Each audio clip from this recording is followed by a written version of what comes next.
Mesdames et messieurs, bonjour à tous, bienvenue au journal. Le pays du Faso a entamé sa visite ici en France, étant reçu en audience aujourd'hui à l'Élysée par François Hollande. Ensuite, le ministre de l'Intérieur à Kadeuve, avec lequel l'action du déploiement du GIGN a été évoquée. Le président du Faso, Christian Kabé, a été reçu ce matin en audience par le président français, François Hollande, avec lequel il a eu des échanges sur la coopération franco-burkinabé. Il est également dû à la place Beauvau pour des discussions avec le ministre de l'Intérieur, Bernard Cazeneuve. À l'issue de cet entretien, le président du Faso a évoqué l'action du déploiement du GIGN, recueilli par Lamissa Tarpa, notre envoyé spécial. Le gouvernement n'a pas été saisi sur la question du GIGN. Dans le discours que nous avons eu, en réalité, il s'agit d'un déploiement du GIGN. Il s'agit d'assistance de déploiement du GIGN pour aider l'armée nationale de sécurité à la formation et à la contre les terroristes. Voilà à quoi il s'agit également. Parce que nous avons manqué en tout cas d'incompréhension quant à la procédure et à la manière de communiquer sur cette question-là. À partir du moment où nous avons des accords d'opération, parce qu'il est toujours important de respecter le pays où nous envoyons des autres pour travailler. C'est très important, nous l'avons exprimé au président, nous l'avons réécrit au ministre de l'Intérieur. Et tout le monde est d'accord qu'il y a un acte et qu'il fallait établir les choses en réalité. Il ne s'est pas déployé les ordres. Nous n'aurons pas cité, c'est la pour tout le régime au Burkina Faso. Ce n'est pas non plus de ce qu'il s'agit.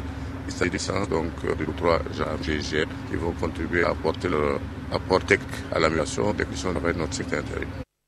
Un nouveau bras de fer auprès des populations de Parco à la société minière Somita installée dans la localité.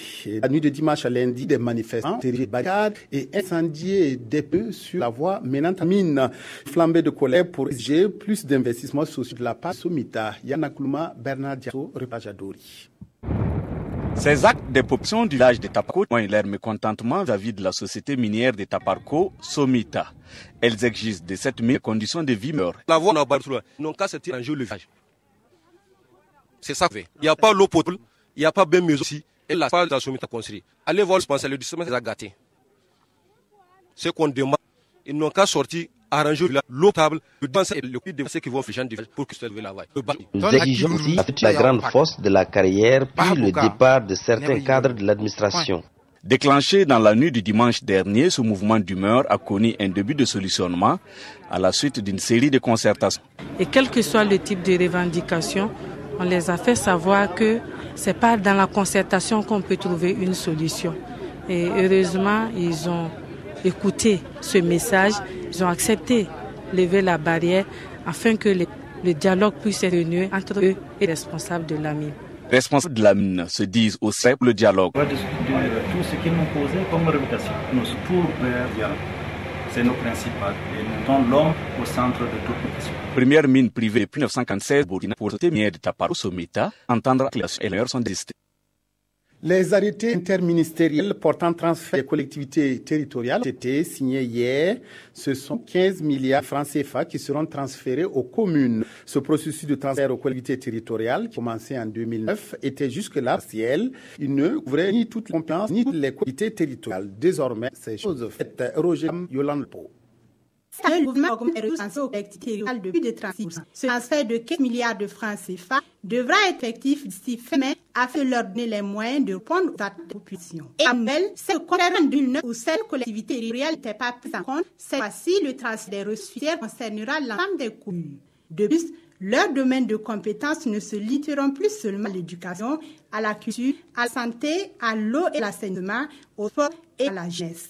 La signature de ces arrêtés interministériels, quatrième du genre qui intervient après celle du 29 mars passé, constitue l'un des actes majeurs de l'opérationnalisation de la politique de décentralisation du gouvernement. 15 milliards, ce montant ne couvre pas entièrement nos besoins, mais nous sommes contents que cette dotation de 2016 ait connu une augmentation par rapport aux années précédentes. Vous l'avez suivi, ce transfert est passé de 4 milliards en 2009, 12 milliards en 2015 et nous sommes à 15 milliards. C'est pour dire tous les efforts du gouvernement constant et pour accompagner les collectivités territoriales. En retour, les collectivités territoriales devront faire bon usage des ressources transférées et auront l'obligation de rendre compte. Concertation autour du programme national de gestion des terroirs 2, phase 3. Les membres du comité de pilotage du PNGT 2 se penchent depuis ce matin sur les activités menées l'année dernière. Elles ont été axées autour des investissements et du renforcement des capacités pour un coût de 9 milliards de francs CFA. La rencontre va aussi adopter le programme d'activité de cette année. Issa Kafando Nyarkiteda. 80% comme taux de réalisation physique pour l'année 2015. Voilà de quoi réjouir le comité de pilotage du deuxième programme national de gestion des terroirs, phase 3. 2015, année difficile au Burkina, et en dépit de cet état de fait, le programme a jeté son dévolu pour réaliser et former les acteurs au niveau des collectivités territoriales, avec à la clé d'importants investissements pour les 302 communes rurales et les 13 régions du Burkina. Nous pouvons compter près de 93 forages qui sont réalisés. Il y a également près de 200 boutiques de rue qui sont réalisées. Il y a également des pistes au niveau des zones forestières qui ont été dégagées, près de 165 km. Il y a vraiment une panoplie d'activités qui ont été réalisées, près de 9 milliards de francs CFA qui ont été injectés dans le développement local en 2015 au Burkina Faso et sous la maîtrise d'ouvrage totale des délégations spéciales. C'est un résultat satisfaisant selon le président du comité de pilotage, Robert Ouedraogo, qui salue le travail abattu. Il est soutenu dans ce sens par les bailleurs de fonds, notamment la Banque mondiale, pour qui le PNGT2 dans son ensemble constitue une école. Il a contribué, et là il n'y a pas de doute, nul ne peut dire le contraire, à enraciner le développement local. Depuis la première phase, le PNGT est un programme très satisfaisant. Pour l'année 2016, le PNGT2 phase 3 va poursuivre avec les investissements, mais aussi le renforcement des capacités des nouveaux élus. Le coût total du programme 2016, c'est CFA. L'École nationale des régies financières 9001, version 2008, ce qui donne à cette école une nouvelle dimension et à ses diplômes qui forment dans le secteur des finances. L'ENAREF a reçu hier son diplôme et son directeur général s'est réjoui de cette certification qui permettra à l'école d'être une référence dans la sous-région. Salif Belem, Claudine Bikaba. Les diplômes de l'École nationale des régies financières seront désormais reconnus à l'international. Cela vient d'être effectif avec la remise officielle de la certification aux normes ISO 9001-2008. La formation que nous faisons aujourd'hui est une formation de haut niveau qui est adaptée aux besoins de la clientèle. C'est une formation qui fait donc de l'anticipation, parce que vous savez qu'en matière de finances publiques, les choses évoluent énormément et aujourd'hui l'ENAREF est en mesure donc d'anticiper, de savoir ce qui va se passer d'ici 2-3 ans. Il y a un engagement total de la direction de l'ENAREF quant à l'exigence de la certification ISO 9001 version 2008. Les critères les plus importants, c'est la satisfaction des clients surtout. Selon les différents responsables sont exprimés, la certification ne doit pas être une fin en soi, mais plutôt le début d'un autre défi à relever. C'est également un défi parce que après l'obtention de cette certification, l'ENAREF n'a plus droit à reculer en arrière. Elle doit être un modèle sur tous les plans. Outre cela, l'on a procédé à l'inauguration d'un bloc administratif et une cafétéria qui devrait améliorer les conditions d'études à l'ENAREF. Une école qui par cet acte se positionne dorénavant comme un pôle d'excellence à dimension régionale. Un vœu toujours d'actualité, accorder une place de choix à la musique burkinabé dans les médias audiovisuels. Ce matin, s'est ouvert au Conseil supérieur de la communication, CES, un atelier pour donner un cadre de discussion aux artistes, aux journalistes et responsables de médias pour enfin accorder les violons autour de cette question. Paul-David Bambara, Viviane Tiendrebeogo. Ce 5 avril, l'on n'avait pas besoin d'entrer dans la salle de réunion pour connaître le sujet de la rencontre qui a lieu au Conseil supérieur de la communication. Il s'agit pour les participants de déterminer les modalités de promotion de la culture burkinabé dans les médias. Les artistes demandent le relèvement du taux de 60 à 90%. Mais nous disons qu'il n'appartient pas au CSC de s'enfermer pour décider du relèvement de ce taux-là. C'est pour cela que nous avons joué les facilitateurs en organisant ce cadre de concertation pour que de façon consensuelle, ils puissent effectivement sortir avec une décision. Au-delà de la musique, le ministre Tahirou Barry a souhaité que les réflexions prennent en compte les autres éléments de la culture burkinabé. Il y a surtout une question de volonté politique. Et je pense que si c'est une volonté de tous les acteurs d'aller dans le sens de la revalorisation de notre culture dans les médias, aucun obstacle ne va s'opposer.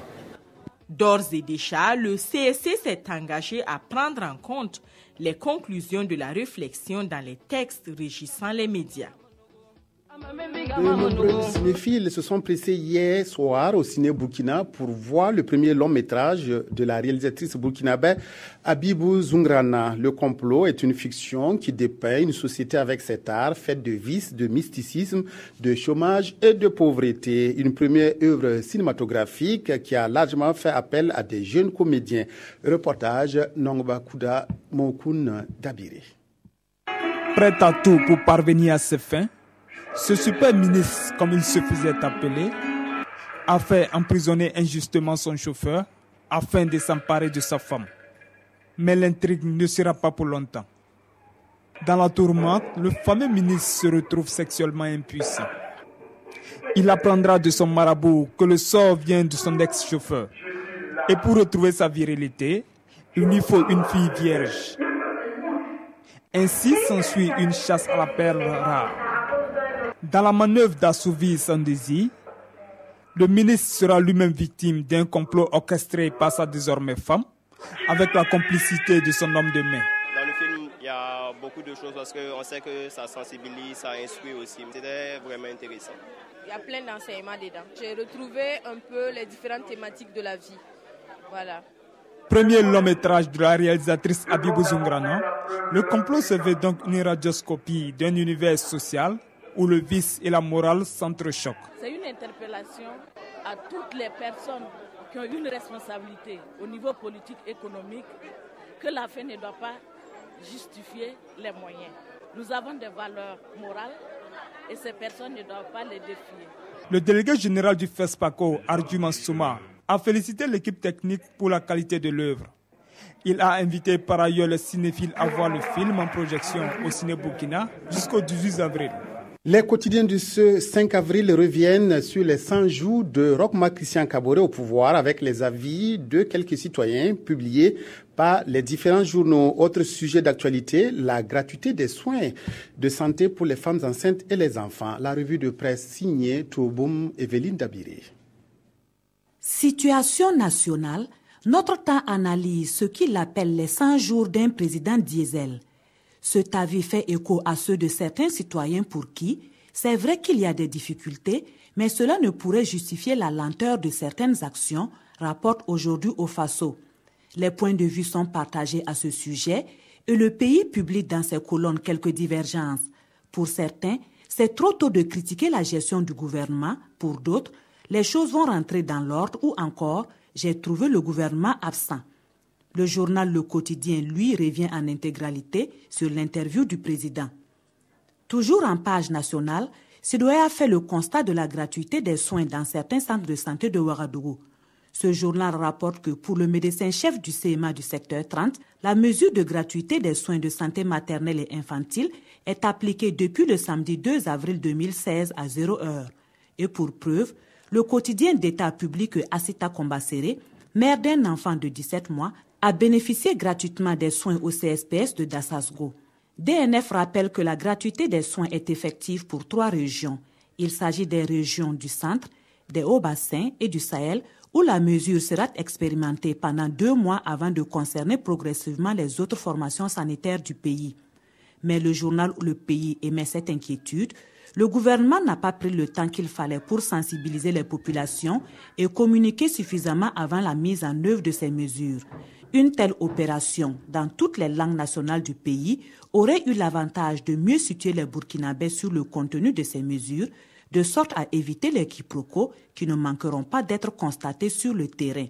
Mais attention aux dealers, conclut ce journal. Voilà, c'est tout pour cette édition. Merci de votre aimable attention à la RTV. Excellent après-midi à toutes et à tous.